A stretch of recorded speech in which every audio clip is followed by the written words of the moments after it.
Welcome to Gas, the true story of a toxic train derailment. I'm Ron Scholl.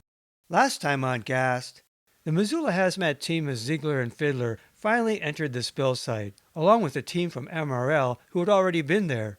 Meanwhile, the gas still drifted, causing more late evacuations. We now continue with Part 1, Chapter 11, Assessment. Taking a breath. At 5:30 p.m., Incident Command met with Georgia Pacific reps, manufacturers of the chlorine, and received bad news. 3 cars are leaking, they said. 2 are very bad leaks. Car 1 was probably not leaking. Car 2 has some kind of break of the east end. There is heavy dense chlorine. Car 3 was believed now empty, and Car 4 had a small chlorine leak. GP warned the damaged cars cannot be moved at this time. At an evening IC meeting, Walton announced the evacuation will go 24 to 48 hours. Considering the circumstances, such optimism was misplaced. GP's work plan for the next couple of days was to set up monitoring equipment and determine safety zones. It would be 48 hours before anyone could begin control and transfer of the leaking chemicals. The evacuation area was roughly 64 square miles, the exclusion zone drawn in a Texas-like shape, stretching from Sear Exit to 9 Mile Exit, and south on Petty Creek to the intersection with the West Fork. The hot zone was a circle less than a mile radius, with 2 ears pushing up West Mountain and Adams Creeks in a shape like a cat's head. I see. At this time, the surrounding area looks fine. The foliage is green, animals are doing fine. The gas levels have been very low, sometimes it's 0. The leakage that has occurred is evaporating. In fact, there was much visible damage to vegetation. The ongoing plume was currently small and rising, and the large cloud originally described around 5:30 a.m. had almost dissipated. This blue-gray cloud had apparently persisted all day in approximately the same area. Whatever its chemical makeup, the cloud had thoroughly saturated the Alberton area. Potassium cresylate wasn't even an afterthought. Media investigation was also underway, based mostly on official reports.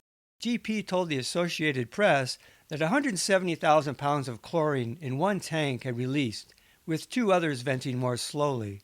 The AP wrote, a cloud of chlorine gas hovered over the area throughout the day, and emergency officials anxiously watched to see if the plume would dissipate or move. Missoula Rural Fire Department's Bill Reed said late Thursday afternoon that the plume was stable. The reports made no mention of gas having reached at least as far east as Houston. In the local Missoulian, MRL trainmaster Dave Swanson said, it appears that the leakage right now is contained. Reed added, the cloud appears to be going straight up and is confined to a very small area. It's almost dissipated in the Alberton area. That the gas plume was stable and the leak contained was contradicted by an active leak and plume, but the major gas cloud had greatly dissipated. Waldron said monitoring would continue throughout the night and that residents east of 9 Mile Exit had been allowed home. Authorities, he said, could alert residents quickly if further evacuations were necessary. The plan to quickly alert returning residents seemed ironic in light of the reactionary evacuations that had carried the day. No local coverage informed on how large of a cloud might form from such a spill. No media reported estimated dimensions of the main cloud or on evidence of how far the gas had spread. An observer might wonder, where had all that chlorine gone? A national news report later that May claimed the cloud of toxic fumes was estimated at 8 miles long and 4 miles wide. This unreferenced report offered the only published estimate of a size of the gas cloud. However, complaints and positive chlorine readings had extended much further than this. By volume, the Alberton spill was the largest chlorine spill in U.S. rail history. With the cresylate spill, it was the largest mixed chemical spill in U.S. rail history at the time.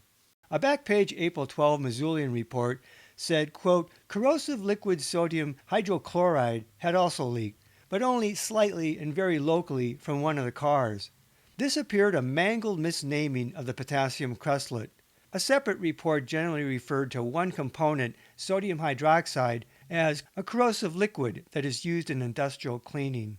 Unreported in all news accounts was responders' belief that most of the tank of potassium cresylate had spilled, reflecting the paltry information released through officials and MRL. The cresylate was off the public radar. How far had the gas traveled? Many people were certain they smelled the gas in Frenchtown, about 16 to 17 miles from the spill, and some officials passed on similar reports before 9 a.m. without mentioning of monitoring. Deputy Joe McNeil lived in Frenchtown. He said, "You could smell it in the air, you know. It just seemed like for a long period of time, depending on the wind." When Katina and Rick Madge of Missoula drove to Frenchtown High School to locate evacuated relatives around 6:30 a.m., a smell strengthened as they approached Frenchtown. It was chlorine and a pesticide smell as well, Katina recalled. By the time I got into the high school, my senses were so overloaded. My eyes were already watering. I was already coughing. Alberton Fire Chief Tim Ishler's girlfriend, Dawn, lived across from the high school. She recalled that around noon, it smelled like a big giant swimming pool right in the yard, real strong, and I thought, it seems kind of silly to put people here when it's so strong smelling here. I was kind of surprised that they didn't tell people, even in Frenchtown, maybe they should be careful. Further east, Leroy Strong worked for the Montana Department of Transportation. His first exposure came around 7 a.m. while setting up roadblock signs for I-90 at the intersection called the Y, 20 miles from the spill. "We were getting hit with it pretty good there," he said, "because I was having a little trouble breathing, and so was Larry. You could sense it. It was tightness in the chest. You could feel it in the lungs a little bit, a burning sensation." Teresa Lee managed a cafe at the Y. I could feel it in my throat and my eyes were burning all day," she said.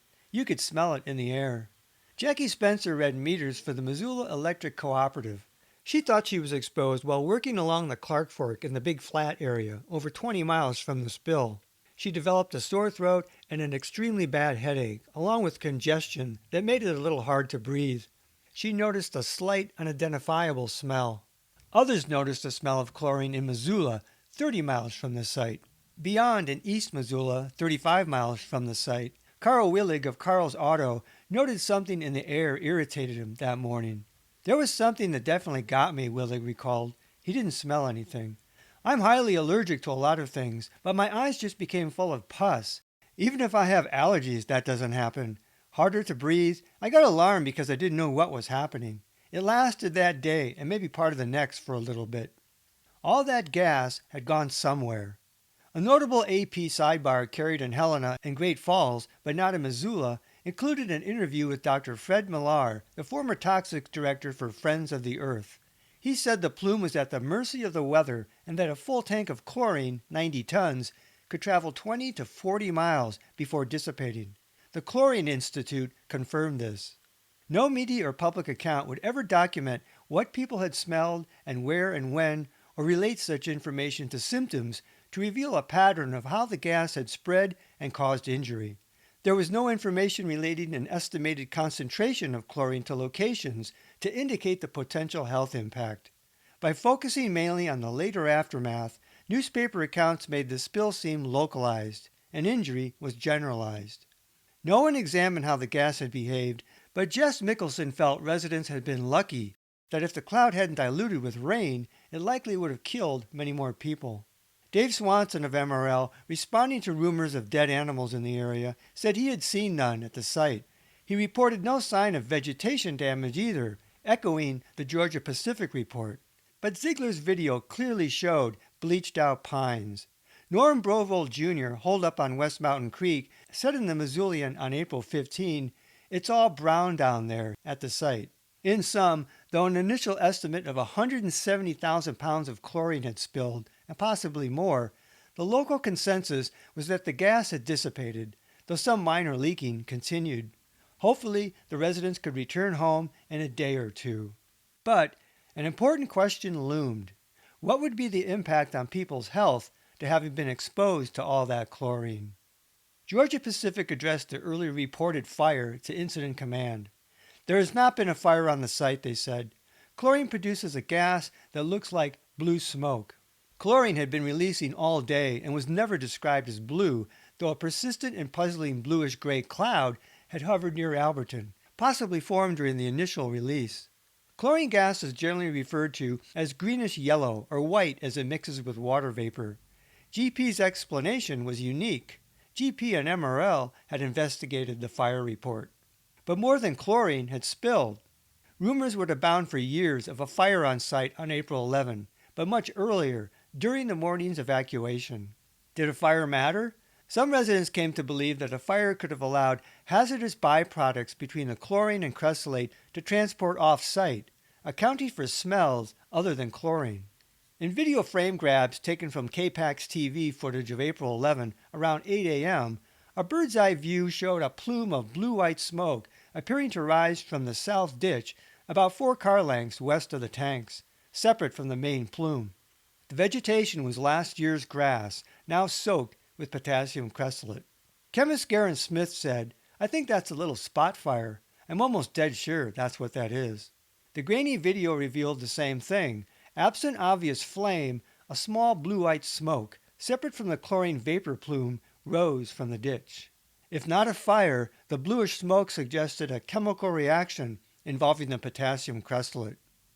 Exposure. Tallies would later rise, but on April 11, 120 people were treated at area hospitals, with 11 admitted and 2 in critical condition. Symptoms depended on exposure, which varied widely, but also varied among individuals because of age and health. Reported acute symptoms included irritated and burned upper and lower airways, inducing shortness of breath, severe coughing, constricted breathing, and asthma-like attacks. People with asthma or other respiratory illness had aggravated respiratory symptoms. Other common symptoms included irritated and burning eyes and skin. Hypoxia-like symptoms included dizziness, near fainting, or briefly losing consciousness. Other symptoms included severe headache, migraine, nausea, and fatigue. Among those hospitalized, some lost consciousness at times, had bleeding from lungs, and were put on a ventilator. Significant psychological symptoms included panic and fear of death. This range of symptoms was common with chlorine exposure and generally indicated significant exposure. While some people reported symptoms that abated later in the day, others felt worse into the next day or had new symptoms such as a flu-like feeling, diarrhea, severe joint and muscle pain, and infections of airways, including bronchitis. EPA toxicologist Chris Weiss said many people came to hospitals with a raspy cough, were treated with oxygen, felt better, and went home. And that night, he said, at 3:30 in the morning, they begin to drown. These patients experience what we call dry land drowning. Acid burns the lungs, tissues begin to leak. The fluid from your body goes into your lungs. This could become life-threatening. And we saw that at St. Patrick Hospital, he said, coming back in after having been dismissed with fluid leaking into their lungs. Very typical of chlorine poisoning. Criticisms later arose concerning the medical response. None of the people I interviewed who evacuated to the Frenchtown Evacuation Center and to Missoula hospitals, including responders, reported being decontaminated. Even Sam Austin, hospitalized overnight, was not told to shower, and his unlaundered clothes, which still reeked, were returned to him the next day. Issues of decontamination were not reported in the media. Another criticism concerned the perceived level of care. No doctors were available at the Frenchtown Evacuation Center, though EMT personnel administered oxygen, triaged patients, and ambulanced the worst cases to hospitals. At hospitals, some patients felt pushed out the door or left under or untreated. Emergency rooms were hard hit by the crisis and needed to focus on those patients most critical. In addition to the people hospitalized, many people reported getting medical treatment, such as oxygen and nebulizers. But with chlorine, the most important initial procedure was to get a victim away from exposure, including from their body. The failure to decontaminate Alberton victims also put at risk of contamination all those people they came into contact with, including medical personnel. The Alberton response reflected a failure to implement some basic protocol and revealed a lack of emergency planning for mass chemical exposure. Initially, exposures were broadly assumed not serious. Dr. Warren Guffin of St. Patrick's ER advised little intervention, telling 911 the treatment is basically removal from the scene. It's basically an irritant only. 12 hours later, the Rocky Mountain Poison Control Center in Denver faxed to the Missoula Health Department the most detailed medical advisory for treatment for chlorine exposure, including decontamination protocol, on the public record from April 11. The bulletin warned that delayed pulmonary edema could occur. Quote, all patients that have had a significant exposure should be evaluated in a healthcare facility and observed for at least 4 to 6 hours. Patients with underlying respiratory diseases may be at increased risk for developing respiratory complications and should be managed more conservatively. Finally, they noted whether acute or chronic chlorine exposure can cause permanent lung damage remains controversial, though it appears that most single acute exposures do not produce residual pulmonary abnormalities. Such statements regarding potential long-term effects would figure prominently in the Alberton spill. While controversial left room for doubt, the reassuring conclusion reflected the general consensus at the time. The advisory was faxed to the Missoula Health Department, but was not mentioned in the media or at public meetings. Lack of decontamination continued. The ultimate health concern for victims would be how they would fare in the long term. The first publicized health information came in the Missoulian on April 12. Missoula pulmonologists Dr. William Beckemeyer and Dr. Paul Lunan treated many of the more serious patients. Dr. Lunan assured that most people have minimal problems and few people suffer long-term lung damage from chlorine exposure. One understated point was published as an afterthought. People with asthma, bronchial infections, emphysema, or other existing lung problems are most prone to suffer long-term complications. The main medical advice was that most people's symptoms should be temporary. The list of injured included inadequately protected responders. Missoula Hazmat's Tom Ziegler thought about 15 responders were symptomatic that had to be seen by the emergency room, he said, including firefighters and deputies. That I know about. 15, 16. An ATSDR survey published in 1998 examined 23 first responders listed as 2 professional firefighters, 18 volunteer firefighters, and 1 ambulance, evacuation, and hazmat personnel each. Of these, 16 reported health problems within 2 weeks of the spill. Only 7 reported being told to wear personal protection equipment. This survey omitted deputies per se.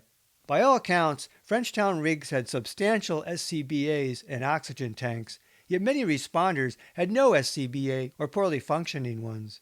Proper protection would have lessened exposure among responders, and more responders would have sped up the lengthy evacuations, benefiting residents. Steve Franklin and Paul Manson didn't know why Frenchtown didn't offer more help and protection. I.C. Scott Waldron claimed no serious exposure problems for himself. Waldron: "No, I think like lots of people that were out there, I think I had a sore throat and that kind of stuff. And I was too busy to be concerned about my sore throat.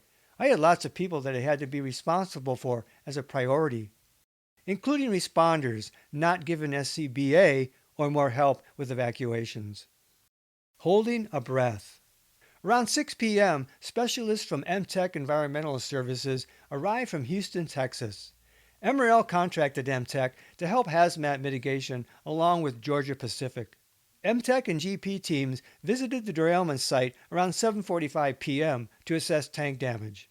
MTech took 12 readings near the cars, ranging from 0.1 parts per million to 112 parts per million, a deadly level, by far the highest reading of the day.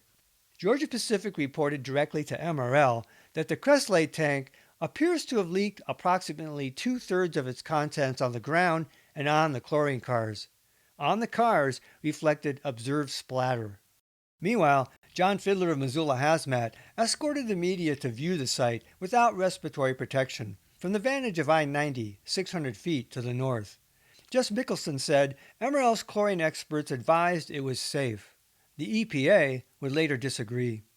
The media visit occurred as GP and MTech visited the site in PPE and measured readings up to 112 parts per million. If the wind had shifted, viewers would have had little time to react. During one of the afternoon hazmat entries, MRL signalman B.J. McComb paid an impromptu visit to the spill site. MRL had McComb return to the Natural Pier Bridge area to cut the power to the damaged lines hanging over derailed cars. While doing so, he got a call that Trainmaster Dave Swanson's vehicle was stuck in a mud hole near the leaking cars. "I drove in and pulled them guys out that were stuck," he said. "I was right in front of that, whatever that car was that was belching that shit out, 60, 70 feet away on Reardon Lane."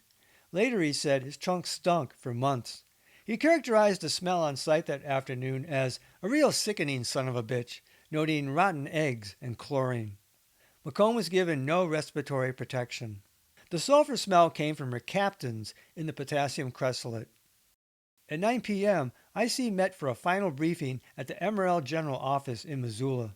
Vice President of MRL Operations, Dan Watts, was announced as MRL's Operations Officer for the incident. The meeting noted that chemicals from leaking and damaged cars would need to be transloaded, and equipment to move the cars would arrive Friday, April 12. It became very clear that this would be no short evacuation, as earlier suggested. They noted the transload is a very slow process.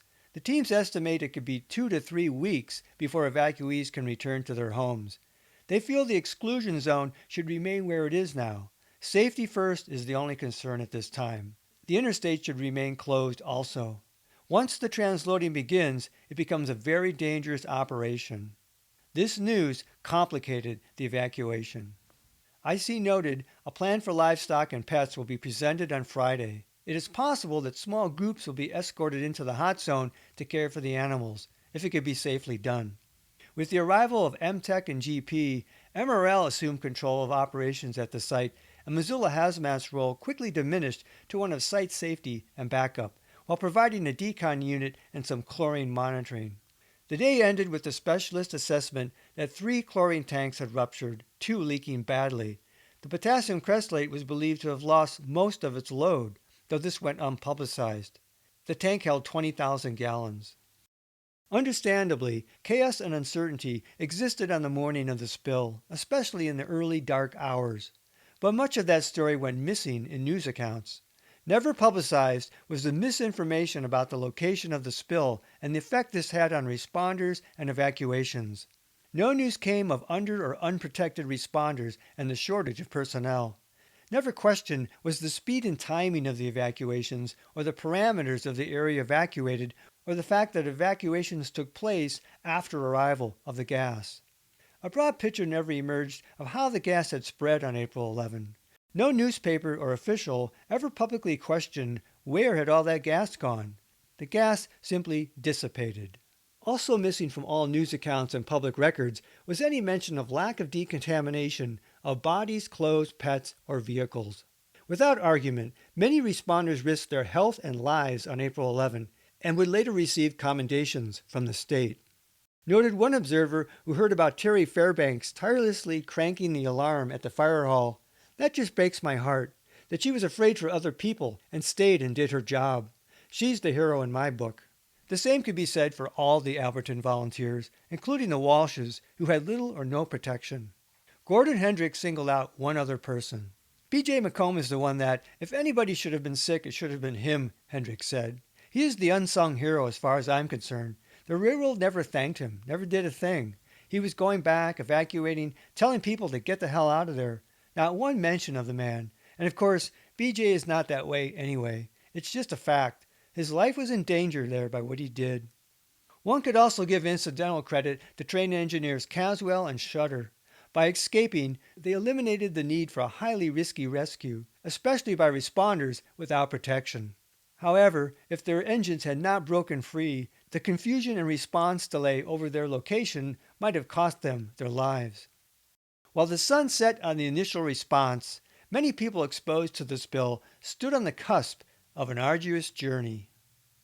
Next time on Gas, the true story of a toxic train derailment. The night after the spill, people in the west end of the evacuation zone complained of smells and symptoms, but they remain not evacuated. And while responders prepare for a long evacuation, residents grow concerned over animals left behind. Till then, this is Ron Scholl. Thanks for listening. This podcast is adapted from the book Gas, the true story of a toxic train derailment. Visit Amazon.com to see the 2-book series. To access support material in the book, such as maps, photos, illustrations, and video links, visit my Facebook page Gas, the true story, or watch my Gas playlist on my YouTube channel at RL Scholl.